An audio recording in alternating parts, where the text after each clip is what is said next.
Good morning साथीहरू, नमस्ते। आज चाहिँ एका बिहानै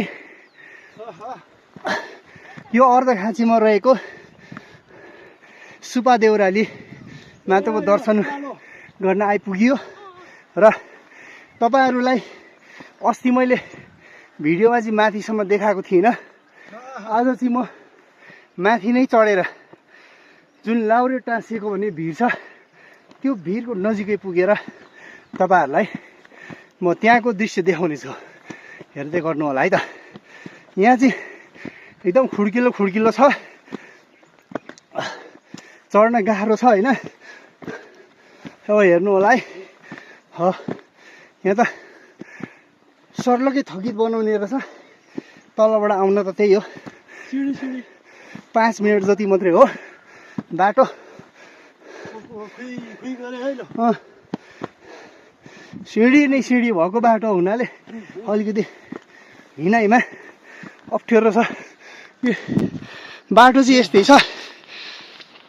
ल हेर्नुहोस्, अनि त्यो भिर पनि नजिक आइसक्यो है।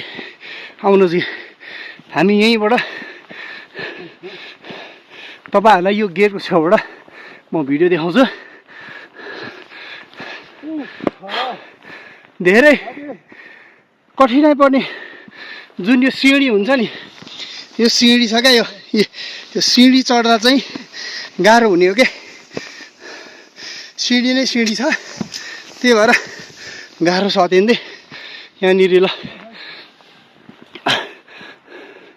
यो ठाउँमा चाहिँ यस्तो छ हैन। ल यहाँ पनि महादेवको मन्दिर रहेछ।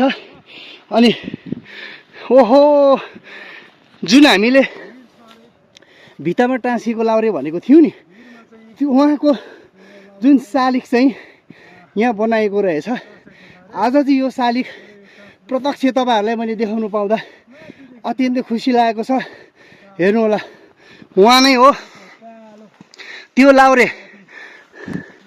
हेर्नुहोस्, जुन लाउरे चाहिँ लाउरे भइसकेर फर्केर आउँदाखेरि आफ्नो भाकल सुफादेवी मातालाई नचढाइकन अर्को बाटो गएको कारणले, यही बाटो गएको कारणले उहाँ लाउरेलाई चाहिँ यहाँ माथि भिरमा टसाइएको भन्ने चाहिँ किंवदन्ती छ। त्यो चाहिँ उहाँको बाक्सा हैन, सबै कुराहरू यहाँनिर देखाइएको रहेछ। बाक्साहरू हैन, लाउरेको तरवारहरू भन्दा नि यो चाहिँ बन्दुक रहेछ हैन यस्तो। अनि यहाँनिर पनि शिवलिङ्ग छ। यहाँ पनि एकदमै यो ठाउँ चाहिँ आज अस्ति मेरो भ्लगमा नदेखेको कुरा आज प्रत्यक्ष तपाईहरुलाई मैले देखाउन पाउँदाखेरि अत्यन्तै खुसी लागेको छ साथीहरू। अब जुन तपाईको भिर भनिएको छ लाउरे टाँसिएको, त्यो भिर चाहिँ यही हो। यहाँ अलिकति माथि छ, यहाँ जान त सकिन्छ हैन, तर हामी नजाने, किनकि हामीले यहीँ नै देखिसकेको कुरालाई किन जानु। ल यही हो साथीहरू यहाँको। उहाँ लाउरेलाई टाँस्नुको रहस्य त धेरै त थाहा छैन, तर जुन सुफा देउराली मातालाई पहिला लाउरे हुनुभन्दा अगाडि उहाँले चाहिँ वचन गरेर जानुभएको रहेछ। त्यो वचन चाहिँ उहाँ फर्केर आउँदा, लाउरे भएर फर्केर आइसकेपछि पुरा नगरेको कारण, ल यहाँ भिरबाट लुकेर जान्छु भनेर गएको कारणले चाहिँ सुफादेवी माताले चाहिँ मेरो भाकल पुरा नगरेको कारणले भनेर चाहिँ लाउरेलाई यो भित्तामा टसाइएको भन्ने किंवदन्ती छ। हामीले पनि सुनेको कुरा मात्रै हो। ल साथीहरू, यहाँको कुरा यति नै हो। यस भिडियोमा मेरो केही कमजोरी भयो भने, कमजोरी भएमा यहाँहरूप्रति म क्षमा चाहन्छु।